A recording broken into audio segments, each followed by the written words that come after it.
नमस्कार दोस्तों, आपका स्वागत है। आज हम जेनिफ़र की कहानी देखने वाले हैं। ये अमेरिका की रहने वाली है। वो हमसे ये कहती है कि उसके जीवन में कुछ ऐसा एक हादसा हुआ था जहाँ पर वो जब बचपन में 14-15 साल की थी, तब अपने बहनों के साथ वो खेल रही थी और वहाँ से एक क्या हुआ कि वो उनकी जो खिड़की थी, मतलब ऊपर का जो कमरा होता है वहाँ पे जो खिड़की थी वो खुली थी पूरी, और इस वजह से इसका बैलेंस बिगड़ गया कि क्या हो गया उसको पता नहीं चला उस खेल कूद में, और वो ऊपर से डायरेक्टली नीचे ही गिर गई। मतलब ऊपर से रूफ से वो नीचे गिर पड़ी बाहर, और इस वजह से उसके सर में चोट आई थी और उसको बहुत मतलब उसका खून भी बहा था।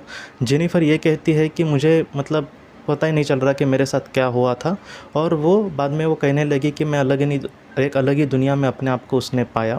वो दुनिया ऐसी थी, जेनिफ़र कहती है, जैसे छोटे बच्चों का प्लेग्राउंड हो। मतलब प्लेग्राउंड आपको पता होगा कि वहाँ पर बच्चों को जो अच्छी लगेगी चीज़ें, वैसे वहाँ पर बड़े-बड़े खिलौने होते हैं, वहाँ पर बच्चे बहुत ही खुश रह सकते हैं, वैसा एक प्लेग्राउंड। जेनिफ़र ये कहती है कि वो जो प्लेग्राउंड था, वो छोटे बच्चों का था ऐसा नहीं था, लेकिन मेरे लिए जो महत्वपूर्ण चीज़ होंगी वो वहाँ पर बहुत ही अच्छे से रखी गई थी। मतलब कि मैं अगर वहाँ पर चला गया समझो, तो मेरे लिए, मेरी आत्मा के लिए जो चीज़ महत्वपूर्ण होंगी, जो जिसमें मुझे इंटरेस्ट है, वैसी वह सारी चीज़ें रखी गई थी। उस जगह पे जाने के बाद जेनिफ़र ये कहती है कि उसको ये पता चला कि उसके सामने एक कोई आत्मा खड़ी है, और वो जो आत्मा थी, जेनिफ़र ये कहते हैं कि जैसे छोटे बच्चों के लिए उनके जो टीचर होते हैं वो बहुत बड़े होते हैं। मतलब टीचर को पता है कि इसको क्या सिखाना है और क्या इसके लिए बहुत ही ज़्यादा महत्वपूर्ण है।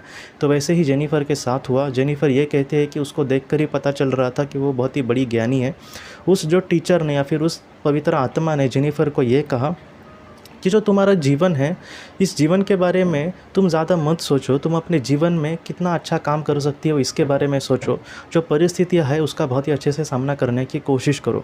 जेनिफ़र ये कहते हैं कि वो, उसकी उम्र तो ज़्यादा नहीं थी, लेकिन उसको आगे का बहुत टेंशन आता था, क्योंकि उसके माता-पिता बहुत झगड़ते वगैरह थे। तो इसकी वजह से अगर ये दोनों अलग हो गए तो हमें उनका प्यार नहीं मिलेगा, हमारा भविष्य किस तरीके से होगा।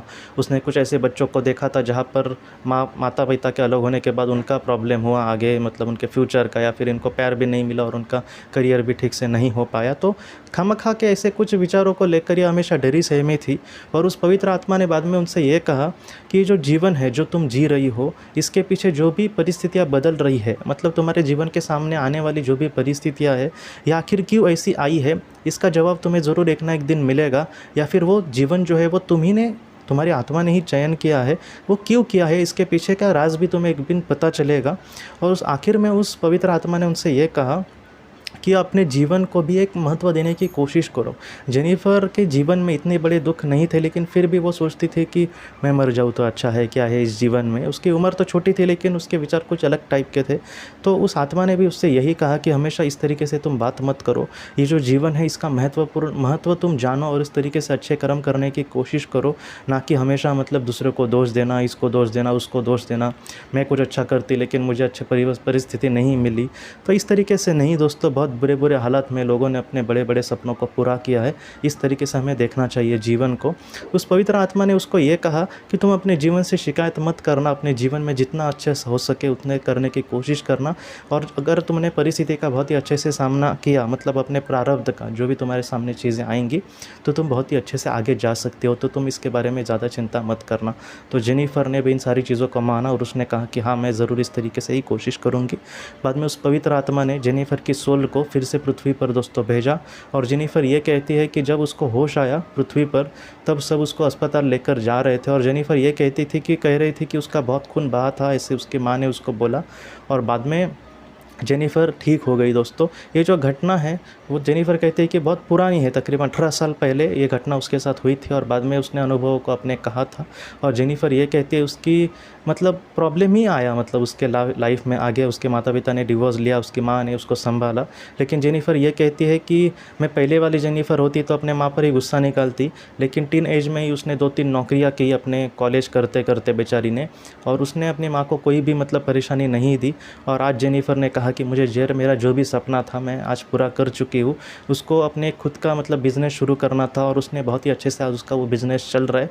जेनिफ़र ये कहती है कि 10-12 लोग उसके हाथ के नीचे, मतलब उसके बिज़नेस में उसका काम करते हैं, इसके नीचे काम पे है, और वो भी इससे बहुत खुश है। और जेनिफ़र यही कहती है कि ये जो ज़िंदगी है वो किसी न किसी मतलब उद्देश्य के लिए हमें मिली है, हमारे आत्मा ने इसके लिए बहुत कुछ चुना होगा।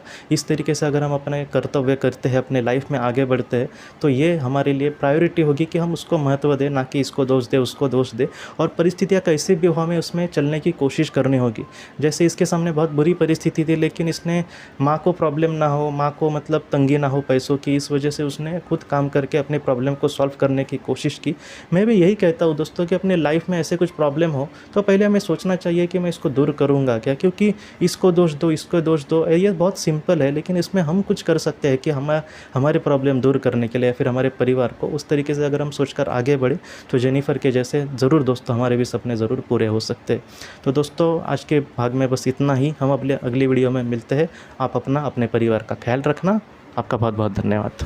ज़िंदगी की रोशनी ये एक कंसल्टेंसी है जो ऐसे लोगों को मदद करने की कोशिश करती है जिन्होंने किसी अपने को खोया है या फिर जो लोग अपने जीवन में बहुत ही ज़्यादा दुखी है। जो लोग इस संस्था के साथ जुड़ते हैं उनको इस विषय की किताबें और जानकारी भेजी जाएगी। इसके साथ साथ जो लोग पास्ट लाइफ रिग्रेशन थेरेपिस्ट के पास नहीं जा सकते, अगर वो घर पे अभ्यास कर सके, इस वजह से उनको पास्ट लाइफ रिग्रेशन की ऑडियोज़ भी भेजी जाएगी। और इसके साथ साथ ध्यान में एकाग्रता बढ़ाने के लिए कुल मिलाकर 5 ऑडियोज़ भी उनको भेजी जाएंगी।